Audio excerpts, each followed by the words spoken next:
Hello, everybody, and welcome to Asgard. And today I am going to be doing a movie review of Doctor Sleep. And so normally I tend to do movie reviews in my car as I'm coming home or right after the movie, but I forgot my camera, so I was not able to record this. But I figured I wanted to get a review out while the movie was still fresh in my mind. But before I get into that movie review, since I do love you guys, I want to try and give you guys a little bit of extra on the Welcome to Asgard channel because I know I've been lacking recently. A quick box office update for Joker. And so earlier in the day, I did some box office reporting for Geeks and Gamers, and we didn't have the complete numbers yet for the weekend, including the foreign totals. Well, now we do. It has now made $984 million, which means it's only $15 million away from crossing the billion-dollar mark. This all but guarantees that we'll cross that mark by next weekend, because if it continues to make that $1 million per day domestically and probably overseas too, it's going to reach that point. So take that, John Campea. But getting to Dr. Sleep review. So this film, for those that don't know,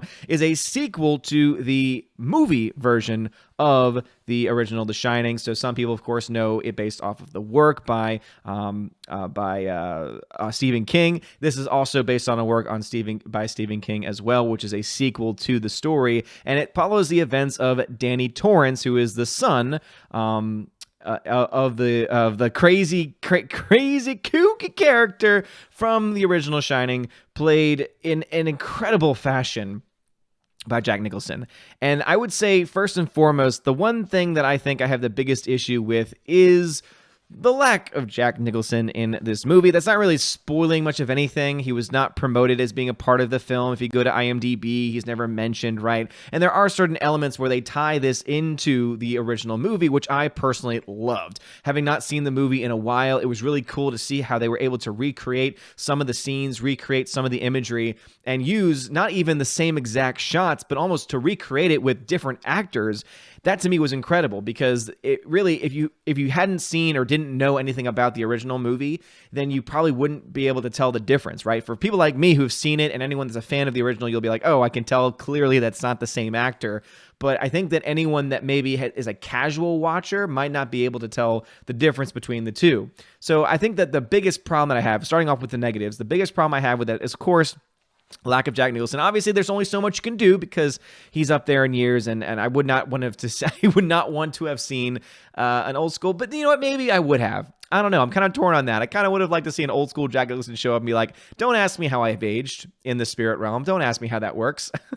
But in all honesty, though, when it comes to the movie itself, the biggest issue for me is the length and the way the movie ends. And so the reason why the length and the way the movie ends are tied together is because the entire movie is so meticulous, and I love it for that. I love how it just goes very slowly, builds tension, builds story, builds arcs, explains all the different things you need to know. It's not one of these art house films where it leaves you guessing and asking questions and scratching your head.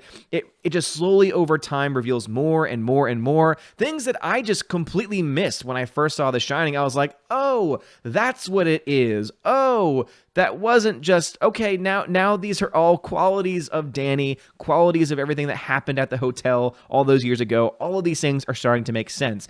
And the reason why the length, I think, is a detriment is because of the way the movie ends. Because you have all of this time, all of this buildup, all of these things going on, and then at the very end, it feels like everything is just rushed out.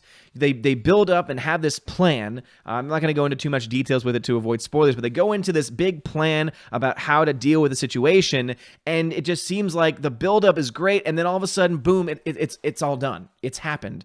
And I really just wanted a little bit more, especially since they were able to make this tie-in with the original world from the original Shining movie. And I'm assuming either just great recreations of the original sets. I'm hoping not too much CGI. That's another big issue, is that there are certain shots that you can tell, especially outside shots in the dark, where you're like, yeah, that's definitely not an actual road. This is definitely a CGI image. And it just reminds you, because they're trying to basically do a reshooting of original scenes of the driving of the car up the mountain, but they're trying to, of course, do it in the modern day time. And it just seems to me like, hey, I wish we had back in the day where you got actual shots on location instead of all just this, oh, let's just do it in CGI. Let's just take care of it in post. It would be really nice to not see that in this film. That all being said, this is a great movie. As I said, really the ending to me is the weakest part of it, because you have all this time and all this buildup, and then it just kind of just goes out the window towards the end of really caring, I think. And I think that's really sad. It almost seems like we I know they didn't run out of money, but it almost seems like, oh, okay, we have all this time, all this time, all this time.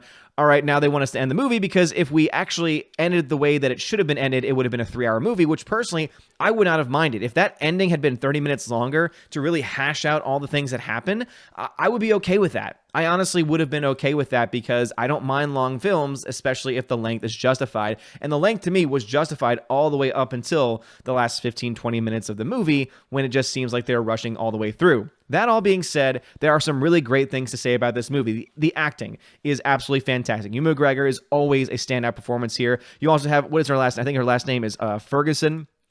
Let's see, Rebecca Ferguson knocks it out as Rose the Hat here. Just truly incredible. You even got some very good performances by a young child actress with, was it Kylie? I hope that's how I pronounce the name. Kylie Curran, who plays Abra. I mean, oh my goodness. She is a powerhouse performance in this movie, and I was never annoyed by her. You know how sometimes kid actors will annoy you? Never am annoyed when it comes to that. All of the supporting cast around Rebecca Ferguson's character are all really good and really do help to kind of delve out those characters. I almost wanted to, because for one of the characters in her group, they give you her backstory. They give you they tell you how she became a part of the group, and they show that process. I think it's kind of it's a very brilliant thing to do in writing, because it helps you say, oh, all of these characters then have a story. We're just showcasing one of them. It made me want to know more about that character. Maybe want to know more about all the characters in that community and how they all came to be what they are. But also, I think to clearly establish what the powers that each individual person has, because that was also something that I feel was a little bit overlooked, because there are certain characters where you know exactly what their power is, or at least what their speciality is, because it's all about the shining. We shine, you shine, etc. And everyone has a little bit of the shine in them, and it just manifests itself in different ways. And I think that it would have been nice to have known more clearly what the shine was for all the individual characters. And I think that it's at times it's not really nearly as clear. But it sounds like I'm crapping on this movie more than I actually am, because the whole time I'm watching it, I'm just like, this is a sequel I never knew I wanted. I was sitting back and I'm like, I know it's based off of the book. I know it's based off of the work of Stephen King. I know that he continued the story, but I never thought that I would want to actually see a sequel to the original movie. Now, is it as good as the original movie? Obviously, there are people out there that are diehard Kubrick fans, and so just to say anything as a comparison to that film is going to be impossible to do. We all know Stephen King did not like that adaptation because it takes a lot of liberties with the characters, etc. What I can say is this, to me, is a worthwhile sequel. I'm honestly hoping that there is a director's cut out there of the film that maybe hashes out that ending a little bit more, maybe gives you just a little bit more substance, maybe tacks on another 15, 20 minutes, because I think that to me would make this film a almost perfect sequel to the original. It's just so hard to follow in the footsteps of Kubrick. It's very hard to follow in the brilliance of that man.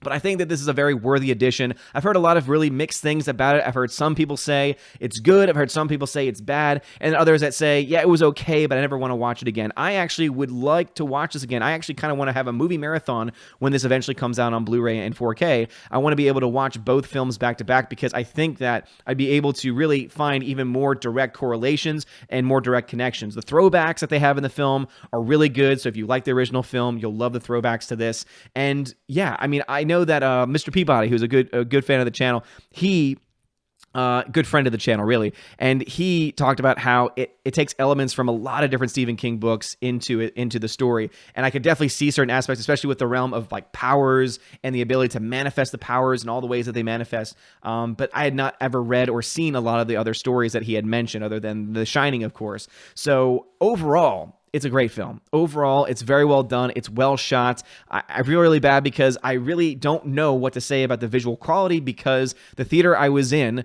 AMC 12 Majestic here in the Chattanooga area, y'all need to get some stuff going at that theater. Let me just put it this way, because all the stuff is taken care of in the concession stand. There's not one person selling tickets. I know it's probably because the volume of people in the theater is very low, so that way you don't need one / can afford one.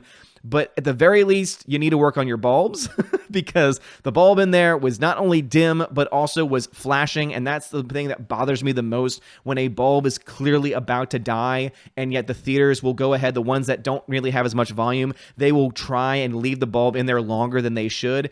That bothered me so much, because anytime there was anything bright on screen, you could just see the flickering, and it's so annoying to someone like me that pays attention to sound and pays attention to visual quality. It just drives me mad. And so it sucks, because I can tell you that the visuals were good for what I was able to see and for what I was able to gather. The audio, though, the score, all of the ambient noises, all of that stuff, to me, worked very well together. I love the relationships that showed out on screen. I love the story. The story is definitely my favorite part of it, because, as I said, it's a sequel I never knew I wanted until I saw the first trailer for it. It's sad that this movie is not doing nearly as well as other films right now, especially films that don't deserve to be doing as well as they are, but still, $34 million already. I think that this film will make its budget back, but maybe just make its budget back at this point in time. So if I had to give it a grade, I'm leaning towards the A- B+ range, but I think because of that ending, I'm going to give it a B+. It's a solid film. It really is. It's very well done. It is on the long side. I think the length, for the most part, is worth it all the way up until that ending, when I say, man, why did you have to just skip through the ending with all the things going on, all the things you could have done, all the things you could have explained just a little bit better. I think that had it done that and had it gone through that process, it would have been better. But anyway, have you seen Dr. Sleep? What are your thoughts about it? Do you agree with me that it's a good, worthwhile sequel with just the ending that might be a little bit problematic? Or do you think that I'm being a little too harsh on the film? But also, did you hate the film? Because I know there's some people out there that are just so high on the Kubrick film, and I can totally understand that. And they're constantly comparing it to the work that Kubrick did. And the guy who did this film is definitely no Stanley Kubrick, right? Let me try and see who actually made the film, because I'm forgetting for a second. So, yeah, again, Ewan McGregor was absolutely fantastic here. Mike Flanagan was very competently, he very competently directed this film and wrote the story to this film, but it just feels like he rushed it a little bit towards the end. But again, I think it's pretty fantastic. But let me know your thoughts about this stuff and all the things we talked about in the comment section below. If you like this video, smash that like button, give me a subscribe. It helps me out a lot. You are all amazing and beautiful people. Have a wonderful day. And as always, God bless.